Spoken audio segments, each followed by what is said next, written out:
साइका को जब होश आया तो उसने देखा रूही के अलावा वहां उसके मम्मी पापा तथा और भी बहुत से लोग हैं। इतने सारे लोगों को देखकर वो घबरा गया और बोला, क्या हुआ? और आप सब लोग यहाँ क्यों हैं?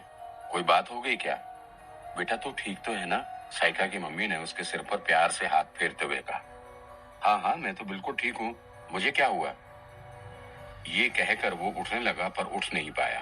उफ, ये इतनी चोट कैसे लग गई मुझे? साइका ने परेशान होकर पूछा। आप अचानक मंदिर में चक्कर खाकर गिर गए थे। बड़ी मुश्किल से करीब 2 घंटे बाद आपको होश आया है, रूही ने कहा।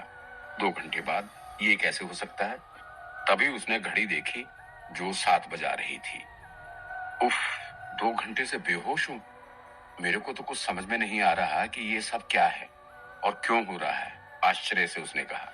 तू ज्यादा टेंशन ना ले बेटा, पहले घर चल, थोड़ा आराम कर, फिर तेरी तबीयत ठीक हो जाएगी, साइका की मम्मी ने कहा। और तब सभी लोग गाड़ी से अपने घर आ गए।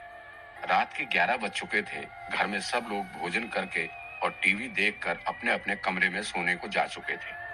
साइका भी रूही के साथ अपने कमरे में पलंग पर लेटा था। उसके सिर में अभी भी तेज दर्द था। रूही उसके सिर को धीरे धीरे दबा रही थी। साइका की सुहागरात अब भी अधूरी थी।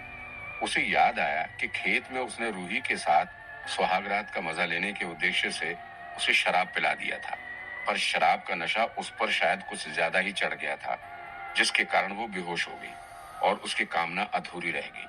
फिर उसने मंदिर में ही रूही के साथ सुहागरात मनाने का सोचा तो अचानक उसे चक्कर आ गया और वो गिर पड़ा। तब इस बात को वो अच्छी तरह से समझ गया कि जरूर ये सारी गड़बड़ सोनू की आत्मा ही कर रही है। तभी घड़ी ने 12 बजने का संकेत दिया। रूही अभी भी साइका के सिर को हौले हौले दबा रही थी कि अचानक उसका हाथ उसके सिर से हटकर उसके गले पर आ गया और वो धीरे धीरे वो उसका गला दबाने लगी। पहले तो साइका ने ध्यान नहीं दिया क्योंकि हल्की हल्की सी नींद की खुमारी उस पर भी चढ़ने लगी थी, लेकिन जब गले पर उसके हाथों का दबाव काफी ज्यादा हो गया तब गो गो करते हुए उसकी आंखें खुल गईं और वो जोर से चीखने को हुआ, लेकिन उसकी आवाज अंदर ही अंदर दब कर रह गई। तब रूही के मुंह से उसने सोनू की आवाज सुनी। क्यों, दर्द हो रहा है ना? फिर एक झापड़ उसके गाल पर मारते हुए बोला, मेरे को मार कर मेरी रूही के साथ तो सुहागरात मनाएगा, उसके जिस्म से खेलेगा, उसके साथ ऐश करेगा? बोल, उसके साथ ऐश करेगा? नहीं नहीं, मुझसे गलती हुई, मुझे माफ कर दो, मुझे माफ कर दो, साइका ने घिघियाते हुए कहा। माफ कर दूं? अरे नहीं यार, ऐसे कैसे माफ कर दूं? अभी तो तुझे सुहागरात मनानी है और वो भी मेरी रूही के साथ। चल कोई बात नहीं, सुहागरात का मजा मैं तुझे देता हूँ। और ये कहकर वो उसके शर्ट के बटन खोलने लगा। ये क्या कर रहा है तू? क्यों, क्या हुआ? मजा नहीं आ रहा है क्या? और उसका शर्ट उतारने के बाद उसने उसका पैंट भी उतार दिया। नहीं नहीं, प्लीज मेरे को छोड़ दो, मेरे को माफ कर दो, मेरे को छोड़ दो, साइका चीखा। छोड़ दूं तेरे को? पर क्यों छोड़ दूं?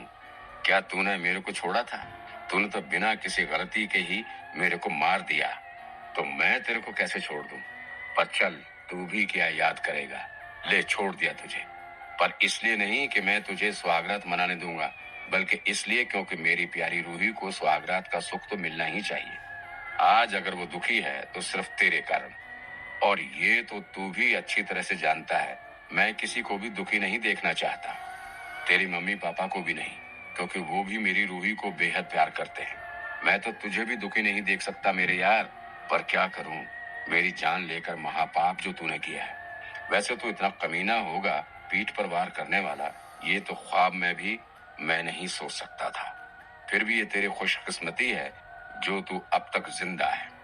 दोस्त, अगर मैं चाहूं तो पलक झपकते तुझे मार दूं, चीर दूं तेरा सीना और तेरे रक्त से तुझको ही नहलाकर तेरा अंतिम संस्कार भी कर दूं, पर नहीं।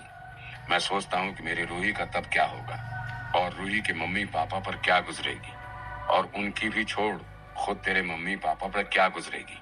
तो इसीलिए अब मैं तुझे मारूंगा नहीं, बल्कि सिर्फ तड़पाऊंगा और रूही को सुहागरात का सुख भी दूंगा, जरूर दूंगा। तू सोच रहा होगा कि कैसे, तो सुन। तुझे जिंदा रख तेरे जिस्म में प्रवेश करके रूही मजे करेगी और तू प्यासा का प्यासा ही रहेगा, तड़पेगा, छटपटाएगा। तू सब कुछ देखेगा कि किस तरह से मैं तेरे जिस्म में प्रवेश कर अपनी रूही को सुहागरात का सुख दूंगा। नहीं नहीं, नहीं नहीं, तू ऐसा नहीं कर सकता। अरे यार, मैं कर चुका हूं ऐसा। क्या भूल गया तू कि आज सुबह रूही ने तेरे से क्या कहा था? उफ, कितना दर्द हो रहा है बदन में। साइका, रूही को वो मीठा मीठा दर्द मैंने ही दिया था, तेरे जिस्म में प्रवेश करके। नहीं, तू ऐसा नहीं करेगा। साइका चीखा। चीख जितना चाहे चीख, पर अब यही होगा और हर रोज होगा। फिर अगले पल ही रूही नॉर्मल होगी, जबकि साइका का शरीर बेजान हो गया।